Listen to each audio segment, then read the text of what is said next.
J'espère que vous allez bien, que tout va bien pour vous. Alors, attendez, mon ordinateur me fait un petit tut. Et voilà, et ben aujourd'hui, ça y est, c'est parti. On démarre notre deuxième live avec dans Active le meilleur. Est-ce que tu penses enregistrer, Stéphanie? C'est fait, c'est fait, c'est Stéphanie, fait. tu as Oui, pensé à oui, c'est en train enregistrer? là.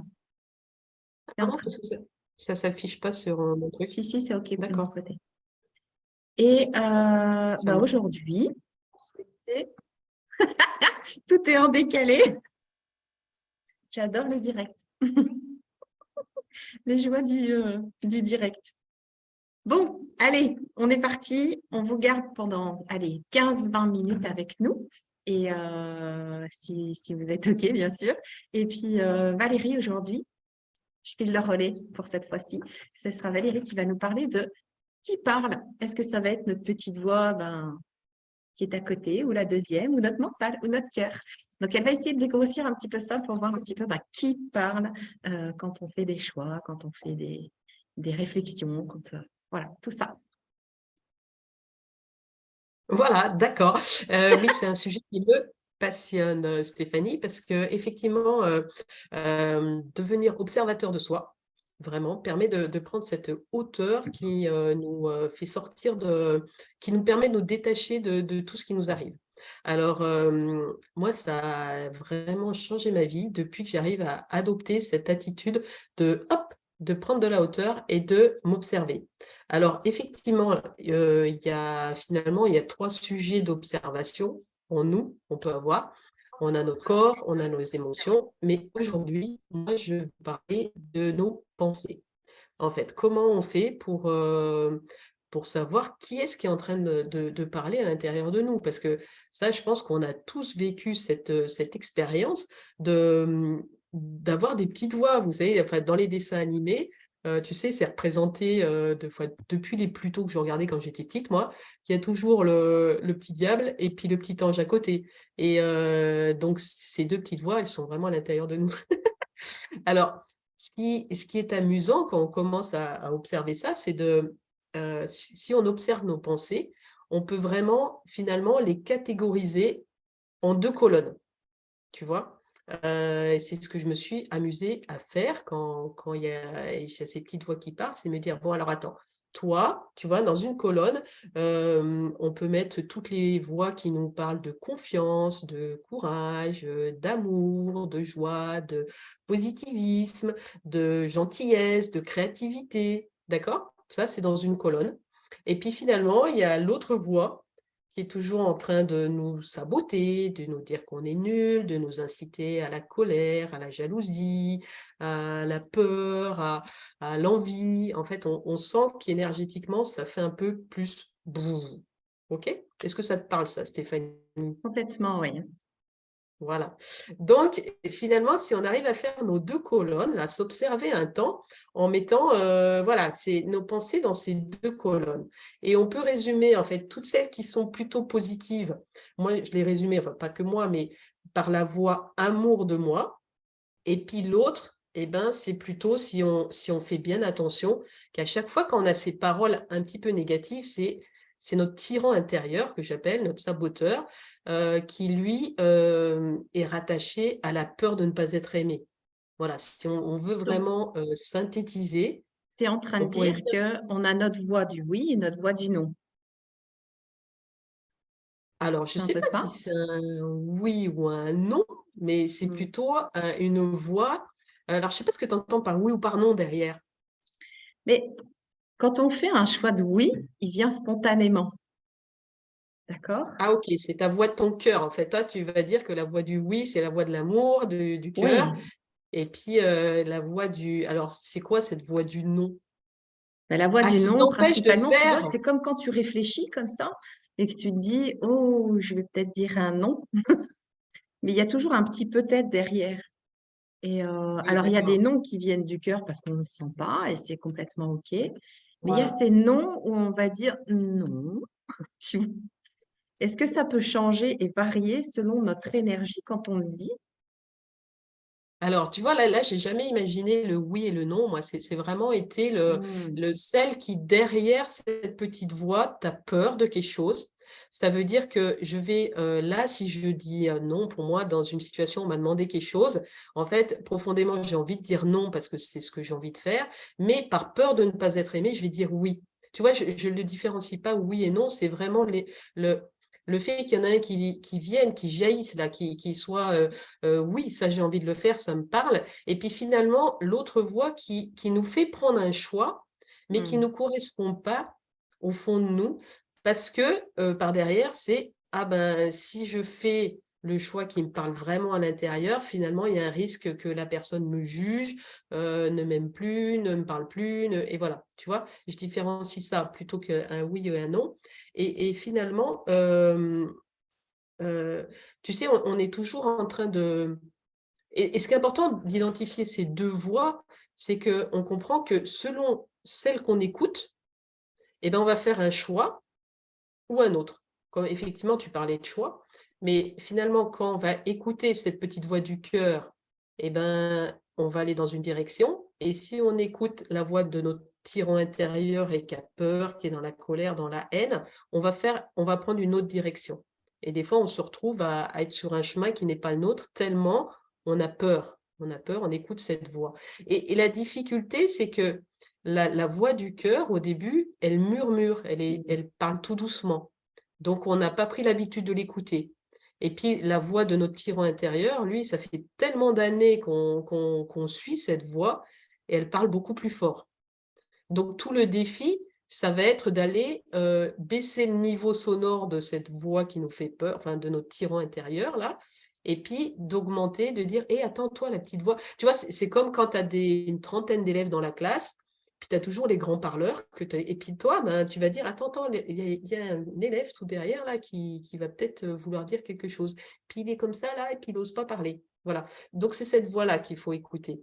Elle n'est pas simple parce que, comme je te dis, elle murmure.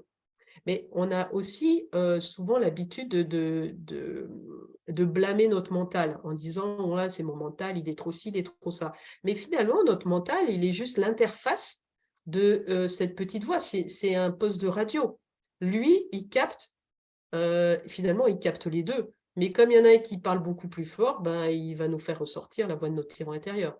Mais plus on apprend à faire la part des choses, à vouloir aller chercher à écouter cette petite voix du cœur, et plus finalement, elle va prendre sa place, et ça va être un moment équilibré, et presque un moment, je suis sûre que notre tyran intérieur va même plus s'exprimer beaucoup, ou il va être là juste dans certaines situations, tu vois. L'idéal, c'est d'équilibrer le volume de ces deux voix qui sont à l'intérieur de nous. Est-ce que Et c'est comment assez tu clair? fais ça, justement, cet équilibre, tu vois, des deux volumes? Alors voilà, c'est ça qui est intéressant parce que une fois qu'on a identifié qui parlait, voilà, se dit, ben tiens, si j'allais écouter cette petite voix du cœur qui me mène quand même, qui me fait vibrer, qui nous emmène sur nos rêves, tu vois, cette voix du cœur. C'est celle qui va nous permettre de réaliser des grandes choses. Mais tout de suite, enfin, c'est arrivé, souvent, tu as un truc, à l'intérieur de toi, ça dit, ouais, chouette, j'ai envie de le faire. Et puis, tu as l'autre d'emblée qui arrive et qui dit, mais non, mais tu vas pas faire ça. Non, mais franchement, tu t'es regardé, c'est n'importe quoi. Et hop, on a tendance à écouter celui-là, puis pouf, on le fait pas. Imagine que tu as envie de monter sur un manège, et puis tu as, ta voix intérieure qui se dit, non, mais si, mais moi, j'ai envie d'aller manger, enfin, j'ai envie de monter sur ce manège et manger de la barbe à papa. Et puis, tu as l'autre qui dit, non, mais t'as vu, en fait, c'est bon, tu as 50 balais, qu'est-ce que tu vas aller faire sur ce manège? C'est n'importe quoi. Tu vois? Ça, c'est la voix du cœur et celle de notre tyran intérieur. Alors, comment on fait pour apprendre à les écouter? Eh ben, moi, les solutions que j'ai trouvées, c'est de revenir à chaque fois à l'intérieur de moi, tu vois, de faire le calme. Parce que comme le tyran intérieur, c'est une vraie discothèque, là, il nous hurle dans les oreilles, et puis que l'autre, c'est un chuchoutis, ben, faire le calme, revenir, Oui. on a parlé de respiration, Tu passes par de la respiration pour faire le calme, ouais, la principalement. respiration, la cohérence cardiaque. Quand vous avez un choix qui est difficile à prendre et vous ne savez absolument pas lequel prendre, bah, allez marcher dans la nature. Tu vois, c'est de faire des choses. Des fois, moi, j'ai les réponses quand je suis sous ma douche. Parce que quand je suis sous ma douche, je ne pense pas à des trucs, tu vois, s'il y a plus de... ou en conduisant, ou je sais pas. Des fois, on a des réponses comme ça qui viennent alors qu'on ne les cherche pas. Mais Est-ce que c'est pas les moments, tu vois, où on a ce fameux lâcher prise, où on est à un instant T présent, en pleine présence avec ce que l'on fait, comme par exemple de la cuisine. Je sais que quand je fais des soins énergétiques, beaucoup mon corps appelle à ce moment-là. Cuisine, ou si je dois faire du raccommodage, tu vois, quand je fais de la couture. ouais, Tu vois, des moments ben, où, comme si je me posais et que j'étais vraiment pleinement là à l'instant T. c'est ça. Je pense que ça peut être aussi effectivement des mandalas, de la créativité, parce que effectivement, tu es en conscience. Donc, cette petite voix amour de moi, finalement, c'est la voix de notre conscience. L'autre, c'est la voix de notre ego, de nos peurs, en fait, de notre tyran intérieur. Mais elles sont légitimes, ces peurs. Il ne s'agit pas de dire que cette voix-là, c'est notre ennemi, hein. C'est vraiment, ça fait partie de nous. Donc, encore une fois, c'est d'accueillir ces deux voix avec beaucoup d'amour et de bienveillance. Bien sûr. C'est-à-dire, pas dire à notre tyran intérieur, non, mais toi, tu es nul, je t'écoute pas. Après, c'est d'apprendre à dire, ben, ok, qu'est-ce que tu es en train de me dire là, finalement? De quoi tu as peur quand tu me dis ça? Tu vois? Donc, ça, c'est le stade après. Au début, c'est l'identifier, apprendre à écouter la petite voix en faisant le calme.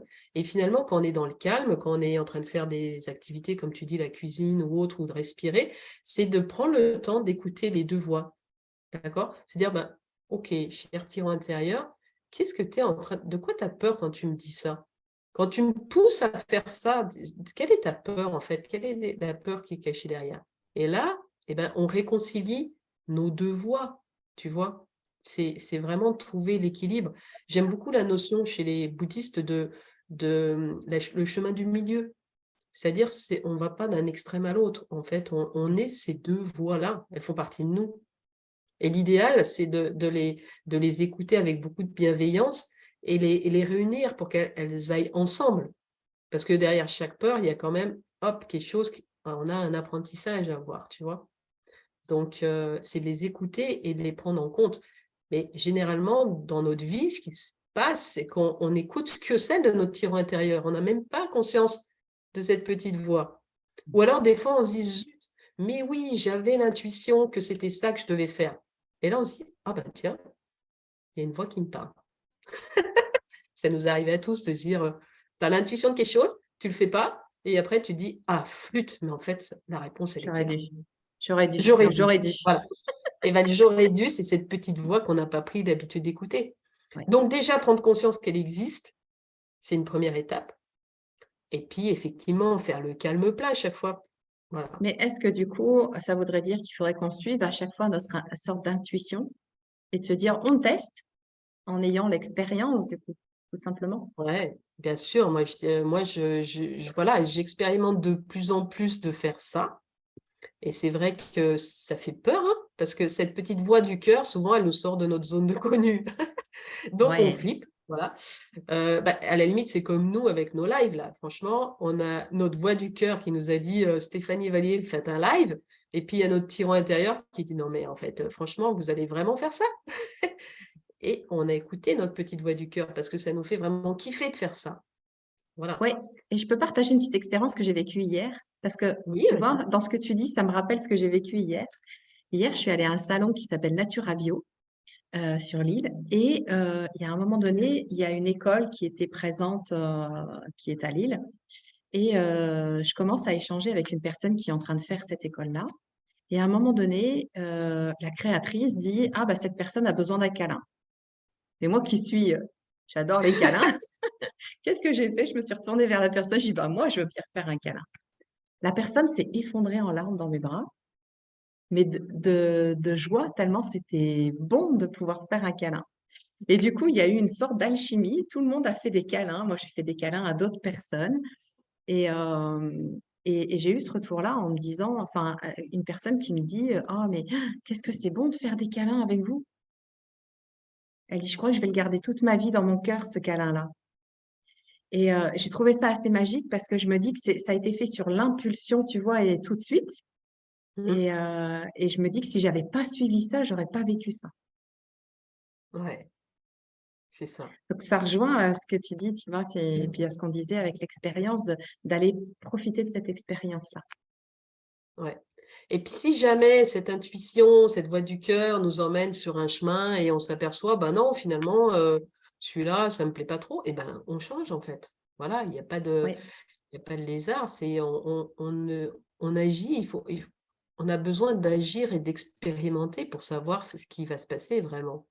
oui. Parce que nos peurs, on sait pas, en fait, c'est pas Alors des là, trucs on qui a sont donné des faits, petites quoi. pistes, enfin des pistes sur le Hum, fait de revenir au calme, mais des choses qui nous prennent un peu plus de temps, comme aller dans la forêt, des choses comme ça. Est-ce que on peut avoir aussi des moments, tu vois, arriver à trouver le calme à un instant T parce qu'on doit donner une réponse, pour qu'on soit vraiment au plus juste dans ce qu'on souhaite faire et pouvoir ben, être au mieux dans le qui parle. Est-ce qu'il y a une petite Alors, méthode flash qu'on connaît? ce que je dirais, tant qu'on n'a pas l'expérience, parce que c'est comme tout, tu sais, ça s'apprend, finalement, on n'écoute jamais cette voix de l'intuition dans notre quotidien. Donc, au début, c'est de différer.